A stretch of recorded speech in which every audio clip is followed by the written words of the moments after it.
Well, good rainy Thursday morning to you. This is a live look at the city of, well, where did it go? I mean, that's where we're at right now. Where is the city of fountains? That would not be fog, friends. That's not haze. That's not smoke. That is a deluge of rainfall that we're dealing with. Scattered showers and thunderstorms have embedded themselves across the metro about a half hour earlier than anticipated, but we're pretty close to what we're looking at right now. Hey, good morning. This is what the radar is featuring currently with the thunderstorm threat to the area. Nothing on the severe side, but obviously heavy downpours have been blowing through over the past about 15 minutes now. Very quick with these thunderstorms jumping to the downtown area from the southern end of the loop. It only took about 15 minutes to occur. We've also developed a few more of those thunderstorms up closer to around KCI that we're tracking for you too. Let me see if I can go ahead and highlight that for you. There you go. Right there on the northern end of the loop. That was a brand new storm cell that kind of sort of just popped up on the front rotation of low pressure. Let me go ahead and delete that for a quick second. And I'm actually going to zoom us out, give you a better idea, kind of a broad brush of what we're looking at now. There it is. I mean, the rainfall just keeps on keeping on from this area of low pressure. It drives all the way back down into southern Kansas and right on into portions of Oklahoma. You can see how it becomes more broad, though, in these colorations of yellow and orange. You can see this off around Ottawa and the rest of Interstate 35 moving up into Douglas County near Lawrence. That's actually some good news for us. That really is good news. It means that, yes, we've got some intense rainfall, maybe some hit or miss lightning here, but we don't have enough concentration for significant mixing and pulling into the upper levels of our atmosphere for a stronger severe thunderstorm threat. Nonetheless, we did have some very powerful thunderstorms pop up in these areas to the southwest. We were talking about the potential of severe weather in those areas for the morning trend and then potentially one more round as we make it into the late afternoon and early evening. And this is kind of sort of what we've been dealing with, pretty close to that severe weather threat, but not quite making it to the criteria. We have been registering gusts up to about 30, 35 miles per hour in some of the storm cells earlier in the morning, further south, closer to around Ottawa and portions of Garnett. Now the storm cells that are moving through the city itself, and I'm going to actually start to delete that circle. I'm going to actually zoom in a little bit closer so we can get a better eye on these storms. These right here have been producing so far up to about 25 mile per hour gusts. Now that's what we can get information from you, the viewers and our spotters out there, right? Because I'm not particularly out there myself gauging with an anemometer to get into those winds. But so far we have been getting information of gusts up to about 25 miles per hour, a lot of flashes of lightning and some pretty loud cracks of thunder. So don't be surprised when you hear that rolling on into your area. Parkville, for example, starting to really get into the heavier downpours. Platte City now up towards the north, starting to move away from the loop there of 435 loop on its way into Platte City and into Platte County. So these are just kind of the typical thunderstorms that we were talking about that we were going to get involved with. Technically, we were looking closer to around noon to 2 p.m. It came in a little bit earlier for us on the front edge of this low pressure system. But it's not just a low that we're monitoring. It comes with a front, and technically several different weather patterns are coming together for us. I want to bring that in to perspective for you. I'm going to bring in our satellite radar. And it's going to be a little off because I haven't updated this for you, mind you, but the low pressure system has shifted a little bit. So really, the low pressure system and the warm front have changed up. I'm going to actually move these around for you. The warm front being about here and the low pressure system about here. This area of low pressure has moved this way. The front has moved this way. And now the cold front has deepened a little bit further along with this trough that's helped us out towards the west. I'm going to grab that and kind of do one of these. That's exactly what we're looking at right now. So there's your rotation of that upper level low, warm front that's just to the south of us. And then we've got that cold front just off to the north. That's an enhancement feature to kind of still drive the thunderstorms even as it continues to transition northward into northeastern Kansas and trying to cross over into the Missouri side. Now we're talking about all the way out there just north of Wichita. and getting into the Topeka kind of region. So they've been seeing some strong storms. We're going to continue in this entire area to see strong storms kind of roll through because of what we've got going on to our atmosphere. We've got enhancement from that cold front that's coming in from the north. We've got low pressure to the south here that's continuing to drive warm, moist, unstable air into our atmosphere. Now, the instability itself, it's nothing to write home about. We're not talking about major numbers here when it comes down to joules per kilogram, which is the measurement of energy to the atmosphere, that unstableness to the atmosphere. But it's definitely enough to get into those wear and tear thunderstorms with a few small opportunities for isolated severe weather to ensue. We never were going to get into a widespread severe weather threat here. It was going to be a very isolated kind of hit or miss scenario. Luckily, we haven't seen the criteria yet, but we still have had some rather intense thunderstorm activity. I'm going to continue on tracking just a little bit closer to home with our radar system. We've got it up right now. You can see how it kind of updates as it swings around our radar system that's just south of Lee Summit. And again, you're seeing all of these dark greens, you're seeing these yellows, these oranges, especially off around the Ottawa area. Let's get a little bit closer to the city itself and Ottawa, Baldwin City, Olathe. These are all great kind of colorations indicative of heavier rain, is what we're looking at out of this, right? This technically is the measurement of how high the clouds are. It is a measurement of what kind of moisture content that we have, water vapor that's inside of these storm systems. So basically, the brighter the color that we get here, these oranges getting into bright reds, the more indicative that we have maybe a building storm or a building kind of rain shower threat that will produce more rain for us. So that's what we're dealing with right now, is moderate to heavier showers in areas such as Ottawa, Baldwin City. These darker greens are more like a moderate, steady shower threat. The lighter greens that you're seeing is more of a light shower or drizzle, and even lighter than those greens could be more of just we're picking up moisture in clouds, but it's not quite precipitable water, meaning it's not making it to the ground quite yet. So that's where we're at right now, but you can see that we had plenty of thunderstorm activity. This is kind of odd. Don't you agree? Right? So listen, we've got this broad yellow and orange area that we were looking at around Baldwin City, around Ottawa, moving through Interstate 35. All right. You see any lightning strikes with it?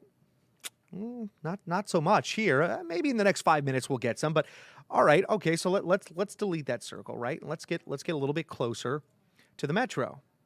Right? Now, okay. Now, not as broad with these thunderstorms, a little packed in here. But yeah, we've got some lightning. We've heard rumbles of thunder out there. So what's the deal here? What's going on? Has everything to do with temperature. This is heat. This is helping us lift energy into the atmosphere.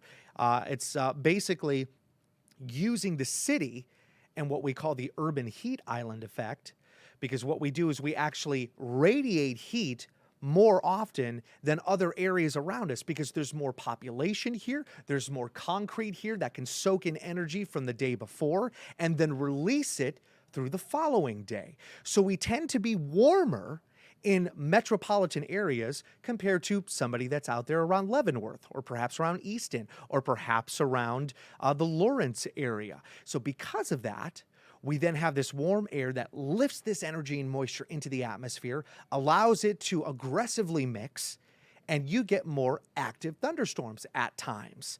And that's exactly what we've got going here. Now, you do need another main ingredient, and that's moisture content to the atmosphere. Let me tell you, we got plenty of that that's coming in from the Gulf of Mexico, from this upper level low pressure system, and more energy technically that's kind of driving the Gulf there around the coastal areas of Texas. So it's just one big kind of beltway of moisture coming up and enhancing this storm system for us. So moisture's not an issue. We've got plenty of that. We just needed the lifting mechanism, and that is the heat that we have here around the metro. This is why we're seeing thunderstorms now within the metro, but not so much in this broad area around Ottawa and Baldwin City, and maybe off around Williamsburg.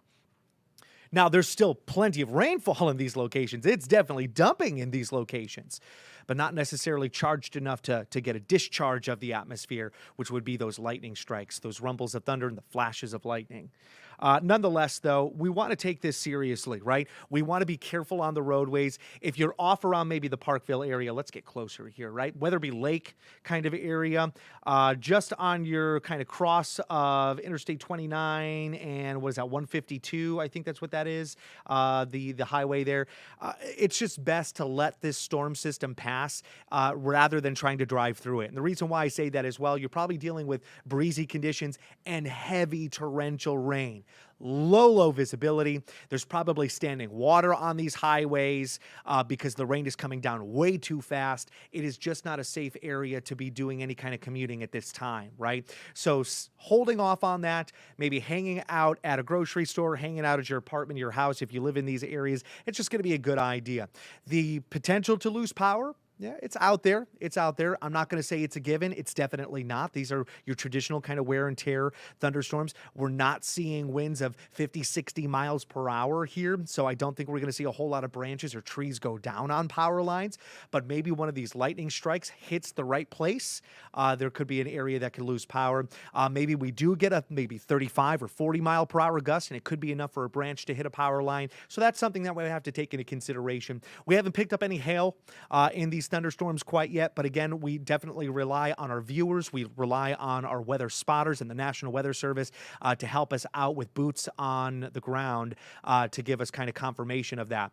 I would never want you guys to get out in a thunderstorm and be unsafe about taking a picture, but if you can safely do it within the confines of your home and let us know what's going on, we would love to feature your pictures on our social media, on air, online as well.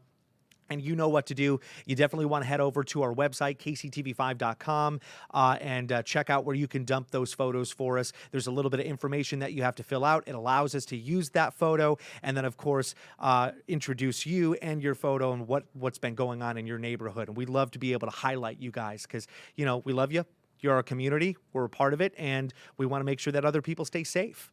And your pictures or video could help us out with that. So definitely want to do that for us. I would really appreciate it.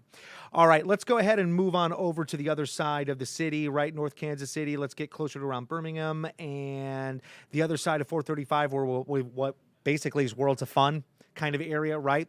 There's Randolph, and we've got a nice little storm cell here. You can see these little gray lightning bolts. These are old lightning strikes. It means that they've already stricken, and they've been there for about 3 to 5 minutes. So it's still a very active storm cell that we're monitoring here, but that red coloration right around 210 and 435, man, oh man, it's not going to be a good spot when it comes down to trying to travel on the roadways here. So you definitely want to take it easy overall. All right. We've got another meteorologist up in here. Up in here. Try not to lose my mind on this one. So, Savannah, you want to tell us what's going on? Yeah. So let's see. I don't know how great this mic is. We'll see. I wanted to let you know. I don't know if you've touched on this. The Storm Prediction Center actually bumped our storm risk up. Okay. Heading into this afternoon. All righty. Let's see. Let me show y'all this. There we go. Yeah. So it looks like our severe weather risk is now going to be just south of I-70. There you go. Also, that slight risk, the yellow, that does include over in Clinton and Garnett. It looks like that we do now have a very isolated tornado threat. Okay. A very low one, just a 2%. Okay. But we're going to be watching this very closely as we head into this afternoon. I just wanted to pop in before I went and did the noon newscast. All right. Yeah. Well, I appreciate that, Yeah, of Savannah. course. Thank you so much. So we've seen an alteration with that low pressure system and that warm front. It looks like we're getting a bit more energy out of that. Exactly. And it looks like the timing for these strong 2 severe storms are going to be later on this afternoon into this evening. Okay. So not this batch of storms, but later. So the second round is what Yes. we're rolling on into. Okay, so that's what we'll definitely talk about Yeah, next. yeah. Savannah, really appreciate you Yeah, coming of in and course. chiming in for us. Listen, you can check out Savannah literally in the next few minutes here. She's going to be live in less than 15 minutes on air for you on Channel 5. Check it out. She'll give you the details there too. So yeah, new information coming in as I'm speaking with you guys that, yeah, we have altered that area of low pressure and we are charging up the atmosphere a bit more here for more instability. This is allowing us to see a slight risk off around Garnett, Lacine, Butler, and around Clinton for a severe weather threat. And they have now added the opportunity for maybe an isolated tornado, though very, very low. it is still an opportunity for us to spin up the atmosphere. Obviously, you can tell that that marginal risk for severe weather, that green zone, has lifted a bit closer to the metro there, just to the south of the actual loop itself. But it looks like Olathe is going to be a part of that marginal risk situation. And we also heard from Savannah that it's looking to not be this batch of thunderstorm activity, but they're calling this for the second round that we've been talking about in the early morning. And that is to really roll on in by late this afternoon, where we're supposed to peak with our heat and instability, even though there's not a whole lot of heat overall in general. But looks like we're going to force this kind of energy up into the atmosphere, right? We can call this in meteorology, it's very simple. We call it a forced lifting mechanism, right? So if we don't have the warmth of the day, like we don't have 70 or 80 degree temperatures, we can have a low pressure system or a front literally by the force of it moving into the area, lift the atmosphere up and allow us to see thunderstorms develop. All right, so that's a forced kind of lifting mechanism. So let's go in. I want to move over to kind of the forecast track that we've got for this, and I think I've got a forecast track here. I'm going to bring this up for you right now. It's loading up. And we're going to do a play-by-play. I think I have it set up for around 7 o'clock at night, but let's see. There's 4 p.m. Yeah, there it is, being picked up. This is the IBM model or the graph model run. It's a different type of algorithm that we use, but it's coming from those really smart individuals that worked on computers and built computers for you years and years and years ago. They got into the weather game and now have created an algorithm. But you can tell there it is, Butler to Clinton up to Sedalia. It's almost the same situation for the track for those stronger storm cells we were talking about, warning you guys about this morning. And we were discussing that we could see some minor alterations to our marginal risk for severe weather. And lo and behold, we definitely saw a change to that, and even adding the opportunity for a slight risk to enhance it. So level 2 for a severe weather threat. And again, that's sticking more towards those extreme southern counties from towns of Garnett straight on over towards Clinton. And looking at the time frame here, yeah, it looks about right to see that around maybe Henry County, and then pushing over down toward the south towards Bates County, just south of Butler. So definitely something that we want to look out for. When we rise to a level 2 in a slight risk model set, right, things change, right? We tend to add on certain things, right? So the tornado risk was one of them that we added on. That would be a small chance to rotate the atmosphere. It's not aggressive, but it's definitely something we got to keep on keeping on. Watch very closely as these storms roll through. We're going to watch that radar system and look for any opportunity for rotation to occur. We're going to be the ones to let you guys know about that. But that's not the only thing that increases. We also increase better chances for high wind above 60 miles per hour and hail the size of a quarter or larger. So now we've got better odds between Garnett and Clinton there during the early evening that we can see better chances for those kinds of higher wind and hail development. Definitely something that could do some serious damage, whether that's going to be to your roof, to your vehicle. Also taking into consideration those high winds that can take down some trees or can take down branches. They could take down power lines in doing so, which means that we could have a better chance for power outages in those locations. And the same thing could be said even towards Olathe and Harrisonville, whom weren't in this marginal risk for severe weather. You have now increased an opportunity for those things to occur as well, just not as aggressive as maybe Lacine or Butler or Clinton for this late afternoon and into the early evening. So yeah, definitely seeing changes even as we speak, right? That's what's wild about the atmosphere. It changes literally second by second, almost in a blink of an eye at times, depending on what kind of conditions you're looking to monitor, whether that's temperature, pressure, or wind variations. I want to go into the forecast that we have for rainfall the next 24 hours here. So this is just to look into today and to look into our Friday. And so far, the colorations that I'm seeing on this map, this kind of bright blue that we've got going on, let me show you that. This right here, this kind of wave of bright blue, whee, and it goes down and then moves around and then moves up closer to around Marshall. That's a line for 1.25 inches worth of rainfall in basically 24 hours. That kind of darker blue that we've got up around the Northland, that's closer to around 3/4 inch of rain. Pretty drastic change.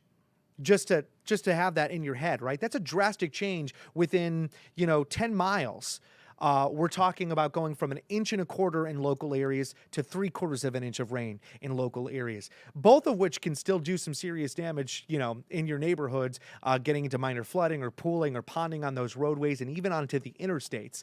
But one is much more significant than the other. And this kind of line of bright blue stretches close to I-70, the Loop, and then especially taking a dive closer to around the Lee Summit area. Just a heads up in these locations. This is a combination of today, which is really the bulk of our wet weather, but a few more scattered showers and maybe some isolated thunderstorms into our Friday forecast, which means that as we get done with work today, we have to get on those roadways to get home. We then have to wake up and get back on those roadways to go to work or go to school. The kiddos heading off to school, or perhaps doing some errands around town. And that's going to be the hazardous situation that we have to watch out for the most, is going to be those wet roadways, the potential for ponding on those roadways, maybe getting into more accidents on those roadways. But now, with the update to the severe weather risk, it's definitely kind of a double whammy that we need to track out for. And again, there's that marginal threat that stretches all the way up towards Olathe. And now we've got a slight risk to the south, and that's going to be for Garnett, Lacine, and Butler. Let's go ahead and get back into the radar system, kind of track a couple of these thunderstorms. We will then end with the severe weather update and then a live look over the city, but I want to get back into the radar system. That way we can kind of track these guys together, and maybe it's in your neighborhood. Maybe it's just about to enter your neighborhood. We could talk about that. So yeah, just now and exiting out of Parkville was that stronger storm cell we were discussing, right? And now getting on the crossroads of Interstate 29 and the Loop there up around Farrellview, we've got those heavier rains. Still looking at the lightning. This is still holding pretty strong. Weatherby Lake is on the back end of the storm itself, but we still have some heavier downpours in these locations. Moving closer to the downtown area, maybe around Wynwood Gardens, off around the Northland here, we've got an opportunity for a strong storm cell to impact you in these neighborhoods. Let's see if we can get a little bit closer, get some more crossroads here. Looks like Brightonton Avenue and Parvin Road. This is a perfect location that we're seeing the heaviest of rainfall right now. Northeast, what is that? I got my 48th Street. That's what we're looking at. Beacon Avenue. If you live in these areas, you're looking at some heavy rainfall. Give it a little bit of time, about 15 minutes. You should start to see this thing move more to the north and then more a bit to the east, or pardon me, to the west. Should be more to the north and more to the west. So getting closer to around Missouri 1 there, or perhaps closer to around Gladstone, that this storm cell will start to move. I still think Clay Como will get some of the storm cell as well, maybe a bit more aggressive with the rainfall as we move into the next 15 minutes. But maybe Randolph in the next 15, you'll be back down to like a light to moderate shower threat within that time frame. That's what we're looking at with this. Some heavier rainfall just to the south of Parkville. Downtown Metro is actually getting into some moderate, heavier shower activity in those yellows and dark greens. And then we get out towards Raytown, Unity Village. It's kind of a mixed bag here of moderate rain to heavier showers, but not quite the thunderstorm threat out there. This is rotation from a low pressure system and a warm front that we've been monitoring. We've got enhancement from a cold front that's deepening out of the north. This is kind of sort of what the setup is right now. There's the front up towards the north. The low itself and the warm front have actually moved a bit for us. I'm going to move those back for you. Technically, that warm front is now about here, and the low pressure system about there with this storm system. But with the help, the aid of destabilizing the atmosphere with this front and low pressure system to the north around Nebraska and the Kansas border, we're going to keep on keeping on with some pretty significant rainfall through the next several hours here, just in general for the viewing area. And again, we've got timing now for some strong storm cells to come through by the late afternoon and into the early evening. I'm going to bring that back up, talking about the forecast track for the late afternoon and early evening. Right now, this particular model wants to call for closer to around Butler, Clinton, and Warrensburg. You can see that how it amplifies into the coloration of those red zones there. That's just about where we have that slight risk for severe weather activity to occur. There it is, Clinton, and the Butler area. So this is about spot on with the new updates that we've gotten from the atmosphere. It's going to be something that may change even further as we make it into the mid-afternoon. We're going to be here to let you know about it, all right? But if you do have friends and family out there from Garnett to Butler to Clinton, it is Indoor Activities Day for sure. Get yourself some food, watch a couple of movies, make sure you have your smart device next to you so you can watch us live stream. And of course, you can watch us on KCTV5, especially during our noon newscast, which is happening in 3 minutes. For now, I'm going to give you a live look of the city, if you could find it, because it's under all that wet weather right now. Take it easy on those roadways. If you don't have to be outdoors right now, then don't be. We've got your back on all different platforms. You know